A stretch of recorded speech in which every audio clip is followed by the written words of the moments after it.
ঈশ্বৰৰ মহিমা হওক, শিষ্যত্বৰ উৎকৃষ্টতা। মই তোমালোকক এটা নতুন আজ্ঞা দিওঁ যে তোমালোকে যেন পৰস্পৰে প্ৰেম কৰা। মই যেনেকৈ তোমালোকক প্ৰেম কৰিলোঁ, তেনেকৈ তোমালোকেও যেন পৰস্পৰে প্ৰেম কৰা।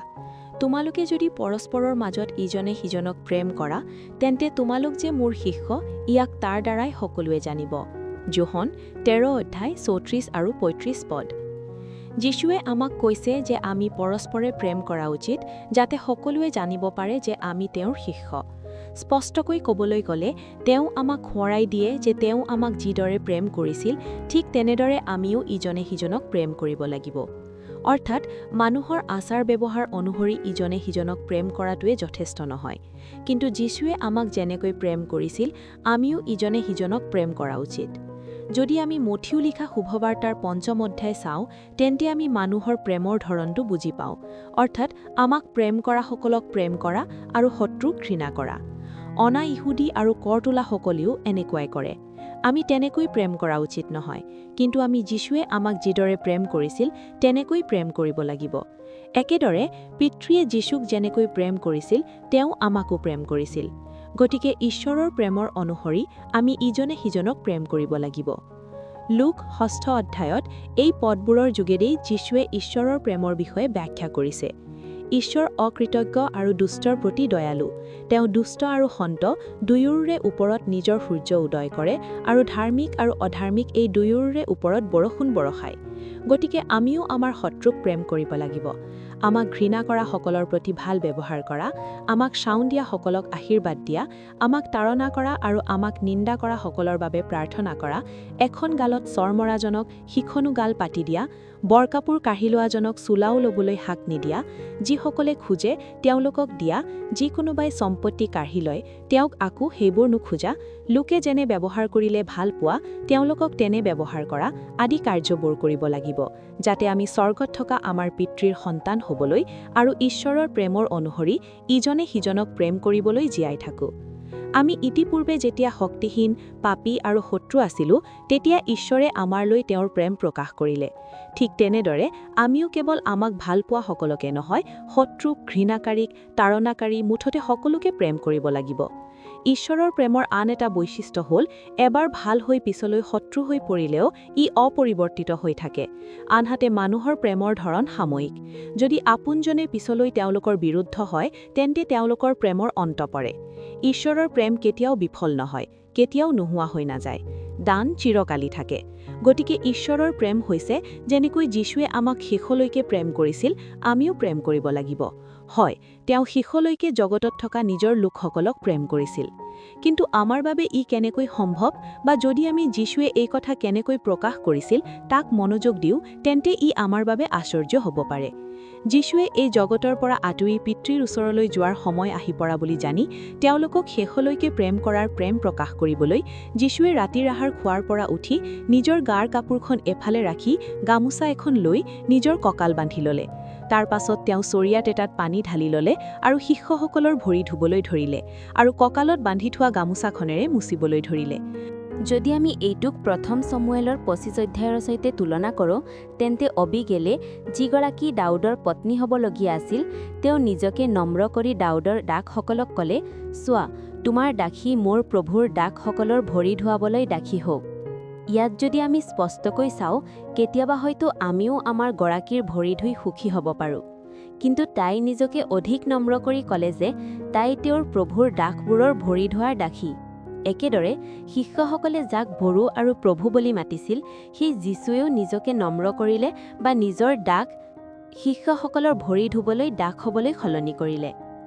যদিও তেওঁ ঈশ্বৰৰ ৰূপত আছিল, ঈশ্বৰৰ সমান হোৱাটো কাঢ়ি লোৱা বুলি নামানিলে, কিন্তু নিজকে শূন্য কৰি দাসৰ ৰূপ ধাৰণ কৰি মানুহৰ নিচিনা হ'ল।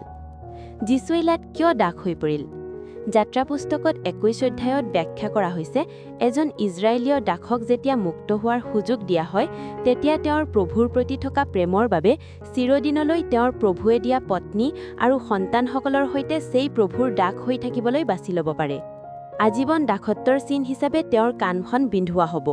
যদিও তেওঁক এৰি আন এটা পৰিয়াল গঢ়ি তুলিব পাৰিছিল, তথাপিও প্ৰেমৰ বাবেই তেওঁ থাকিবলৈ বাছি লৈছিল। যিহেতু তেওঁলোকক শেষলৈকে প্ৰেম কৰিছিল, সেয়ে তেওঁলোকৰ লগত থাকিবলৈ তেওঁ এজন দাস হৈয়েই থাকিল। ঠিক তেনেদৰে যীশুৱে নিজকে দাস কৰি শেষলৈকে তেওঁক দিয়াসকলক প্ৰেম কৰিছিল আৰু তেওঁলোকৰ ভৰি ধুই দিছিল। যদি সেই হয়, তেন্তে আমিও ইজনে সিজনক শেষলৈকে প্ৰেম কৰিবলৈ দাস হ'ব লাগিব আৰু চিৰদিনৰ বাবে দাস হ'ব লাগিব। তেতিয়া আমাৰ প্ৰেম বিফল নোহোৱাকৈ চিৰদিনৰ বাবে থাকিব। যেতিয়া আমি তেনেকুৱা দাস হোৱা প্ৰেমৰ বিষয়ে শিকো, যীশুৱে যোহনে লিখা শুভবাৰ্তাত কৈছে যে তোমালোকে পৰস্পৰে প্ৰেম কৰা, মই যেনেকৈ তোমালোকক প্ৰেম কৰিলোঁ। যোহনে লিখা শুভবাৰ্তাত তেওঁ ব্যাখ্যা কৰিছে যে পিতৃয়ে যেনেকৈ মোক প্ৰেম কৰিলে, ময়ো তোমালোকক তেনেকৈ প্ৰেম কৰিলোঁ। তোমালোক মোৰ প্ৰেমতে থাকা। কিন্তু কেনেকৈ? তেওঁৰ আজ্ঞা পালন কৰি, যেনেকৈ তেওঁ পিতৃয়ে আজ্ঞা পালন কৰি তেওঁৰ প্ৰেমত থাকিছিল। শুভবাৰ্তা যোহনৰ পদসমূহে আমাক দেখুৱাইছে যে যিসকলে যীশুক প্ৰেম কৰে, তেওঁলোকে তেওঁৰ বাক্য আৰু আজ্ঞা পালন কৰা উচিত। তেওঁ নিজকে নম্ৰ কৰিলে মৃত্যুলৈকে, এনেকি ক্ৰুচীয় মৃত্যুলৈকে আজ্ঞাধীন হ'ল। গীতমালা আৰু পৌলে লিখা ইব্ৰী পত্ৰত আমি দেখিবলৈ পাওঁ যে বলিদান আৰু নৈবেদ্যত তেওঁৰ কোনো আনন্দ নাছিল। চোৱা, পুস্তকখনত মোৰ বিষয়ে এনেই লিখা আছে, হে ঈশ্বৰ, মই তোমাৰ ইচ্ছা পালন কৰিবলৈ আহিছোঁ আৰু তুমি মোলৈ এটা শৰীৰ যুগুত কৰিলা। ইব্ৰী পত্ৰত এনেদৰে উল্লেখ কৰা হৈছে। আনহাতে গীতমালাত কোৱা হৈছে যে তুমি মোক শ্ৰৱণ শক্তি দিলা, কাণ বিন্ধোৱালা। ঈশ্বৰৰ আজ্ঞা পালন কৰিবলৈ কাণ বিন্ধোৱাৰ দ্বাৰা নিজকে নম্ৰ কৰা মানুহৰ নিচিনা যীশুৱেও তেওঁৰ বিষয়ে লিখা সকলো কথা এনেকি আজ্ঞাধীন দাস হিচাপে ক্ৰুচীয় মৃত্যুলৈকে পূৰণ কৰিলে। ঈশ্বৰক প্ৰেম কৰিবলৈ আৰু তেওঁৰ আজ্ঞা পালন কৰিবলৈ আৰু তেওঁৰ প্ৰেমত বাস কৰিবলৈ আমি শেষলৈকে আজ্ঞাধীন দাস হ'ব লাগিব। ইয়াৰ উপৰিও যিদৰে যীশুৱে তেওঁৰ পিতৃৰ আজ্ঞা পালন কৰিছিল আৰু ঈশ্বৰৰ প্ৰেমত থাকিছিল, আমিও যীশুৰ প্ৰেমত বাস কৰা উচিত আৰু তেওঁৰ আজ্ঞা পালন কৰা উচিত। পিতৃয়ে যীশুক যেনেকৈ প্ৰেম কৰিছিল, তেনেকৈ যীশুৱে আমাক প্ৰেম কৰিছিল। ভাতৃত্ববোধৰ প্ৰেমত থাকিবলৈ আৰু তেওঁ আমাক প্ৰেম কৰাৰ দৰে ইজনে সিজনক প্ৰেম কৰিবলৈ আমিও দাসৰ ৰূপ ধাৰণ কৰিব লাগিব। আনকি চিৰদিনৰ বাবে দাস হ'ব লাগিব, যাৰ কাণ বিন্ধাই দিয়া হৈছিল। তেতিয়াহে আমি শেষলৈকে প্ৰেম কৰিব পাৰিম। সেইদৰে প্ৰথম পিতৰৰ পত্ৰত কৈছে যে সেই ডেকাবিলাক তোমালোক বৃদ্ধসকলৰ বশীবব হোৱা, এনেকি সকলোৱে পৰস্পৰৰ হিতৰ কাৰণে নম্ৰতাৰ ৰূপ বস্ত্ৰৰে কঁকাল বান্ধা। প্ৰথম পিতৰৰ পত্ৰত কৈছে কেৱল উত্তম আৰু কোমল লোকৰ অধীন হোৱাই নহয়, কুটিল লোকৰো বশৱৰ্তী হোৱা। এইদৰে ইয়াত বিশেষ গোটটোৰ বাবে নম্ৰ হ'বলৈ কোৱা নাই।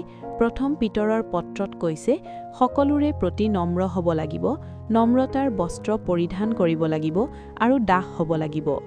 যিসকলে ইজনে সিজনক প্ৰেম কৰি থাকিব বিচাৰে, যিসকলে ইজনে সিজনৰ দাস হ'ব বিচাৰে, তেওঁলোকে ঈশ্বৰৰ প্ৰেমত পৰিপূৰ্ণ হ'ব লাগিব।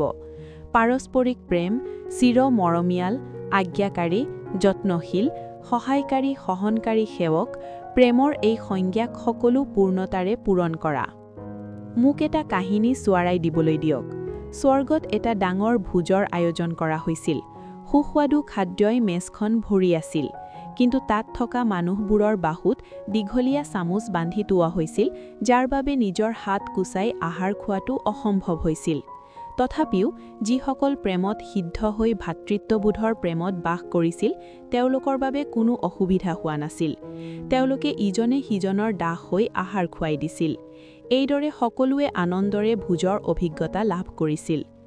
একেদৰে যীশুৱে নিজকে দাস কৰি শেষলৈকে নিজৰ মানুহক ভাল পাইছিল, ঠিক তেনেকৈ আমিও দাসৰ ৰূপস্বৰূপে বশ হৈ সহ্য কৰি, আজ্ঞা পালন কৰি, ক্ষমা কৰি, সহায় কৰি আৰু প্ৰেমেৰে ইজনে সিজনৰ সেৱা কৰোঁ, তেতিয়া আমি জগতক প্ৰকাশ কৰিবলৈ সক্ষম হ'ম যে আমি যীশুৰ শিষ্য।